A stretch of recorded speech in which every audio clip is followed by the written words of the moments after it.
Keukenhof, le grand jardin des bulbes. Si jamais vous allez en Europe au printemps, il y a un grand jardin qu'il ne faut pas manquer, le Keukenhof. Ce fabuleux jardin à Lisse, à 2 pas de l'aéroport principal des Pays-Bas, Schiphol, est unique dans son genre. 32 hectares dédiés uniquement à une seule catégorie de plantes, les bulbes à floraison printanière. D'ailleurs, le jardin n'est ouvert que pendant leur saison de floraison, de la mi-mars à la mi-mai. Pourtant, c'est le jardin le plus visité de l'Europe, avec plus d'1 million de visiteurs par année. On y plante, annuellement, plus de 7 millions de bulbes. Son histoire. Le Keukenhof tel qu'on le connaît aujourd'hui est un jardin assez moderne, mais il a néanmoins une longue histoire. Il est bâti sur l'ancien terrain de chasse du château Tellingen et a servi de jardin potager à la comtesse Jacoba de Bavière, d'où son nom. Keukenhof veut dire jardin de la cuisine. Il devint un parc public en 1840, mais c'est seulement après la Deuxième Guerre mondiale que le maire de Lisse de l'époque, W.J. H. Lamboa, eut l'idée d'y installer un jardin de bulbes. C'est que Lisse est au cœur du Bollenstreek, la principale région de la production des bulbes de la Hollande, et M. Lamboa cherchait une vitrine publique pour montrer la beauté de ce produit local et pour promouvoir la culture des bulbes. En 1949, il demanda à une vingtaine de producteurs de bulbes d'y présenter leurs plus récents hybrides de tulipes, de narcisses, de jacinthes, etc. dans le parc, chacun s'occupant de sa propre plate-bande. Dès la première saison, en 1950, 236 000 visiteurs vinrent voir le jardin et sa popularité n'a pas baissé depuis. Aujourd'hui, plus de 100 producteurs participent à l'événement. Une orgie de couleurs. Keukenhof est surtout réputé pour ses massifs de tulipes, qui s'étalent dans presque toutes les couleurs dans les plates-bandes de diverses formes qui parsèment le parc. Mais il y a aussi de superbes narcisses, des jacinthes parfumées, on sent le jardin avant même de le pénétrer, et toutes sortes d'autres bulbes. Certaines plates-bandes sont rectangulaires, triangulaires ou rondes, mais la plupart épousent les contours du parc paysager à l'anglaise, avec ses grands arbres, ses bosquets, ses sentiers sinueux, ses rhododendrons, son lac décoré de cygnes, bien sûr, et ses ruisseaux.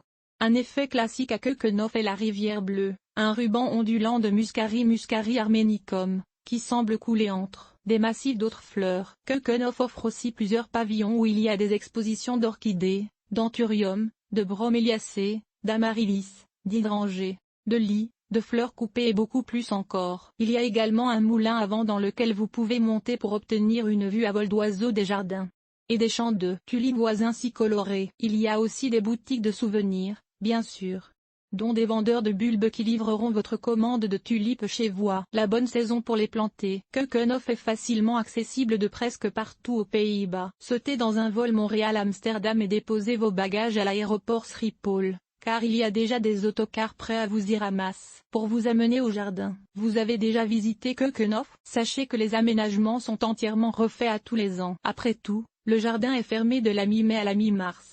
Il y a amplement le temps pour tout redessiner. Il n'y que les arbres qui ne changent de place. Donc, chaque fois que vous visitez, vous découvrirez un jardin tout neuf. Quand y aller, les organisateurs de Keukenhof s'occupent à ce que le jardin soit beau tout au long de sa période d'ouverture, 20 mars au 17 mai 2015, 24 mars au 22 mai 2016, mais pour profiter au maximum de la floraison des tulipes, visez la mi-avril ou le tout début de mai. Il peut faire frais ou même froid tout comme il peut pleuvoir. Il faut s'habiller en conséquence. Allouez au minimum 4 heures pour visiter le jardin.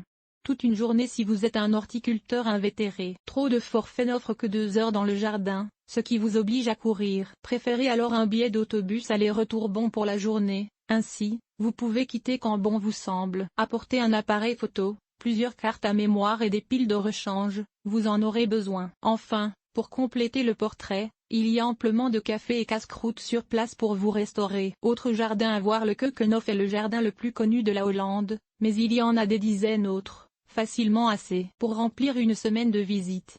Et ces jardins sont ouverts beaucoup plus longtemps, du printemps à l'automne ou même toute l'année. Jardin du musée Gilvink, au cœur d'Amsterdam. À Amsterdam même, il y a le jardin botanique, Hortus Botanicus, le musée Van Loon, le musée Wille-Holthuizen, le musée Gilvink et le vaste Vondelpark. Jardin du Palais Tlot. Et vous pouvez rayonner vers d'autres villes tout en restant à Amsterdam, si vous voulez, l'Arboretum Trompenburg à Rotterdam, le Hortus Botanicus à Leyde, le parc Klingendeel à La Haye, le Hortus Arren à Groningen ou, à la campagne, le Palais Tlot à Apeldoorn, les Castiltuin à Arsens. Jardin du Château, près d'Arcin. L'encan floral d'Alsmée n'est pas un jardin en soi, mais vaut bien le déplacement. Il faut y arriver très tôt le matin, bien avant 9 heures, pour le voir en action. C'est le centre mondial de la distribution des fleurs coupées. Enfin, grâce à l'excellent de transport interurbain par train et bus, on peut aller partout aux Pays-Bas sans devoir louer une auto. Qu'est-ce que vous attendez? Réservez votre départ dès aujourd'hui.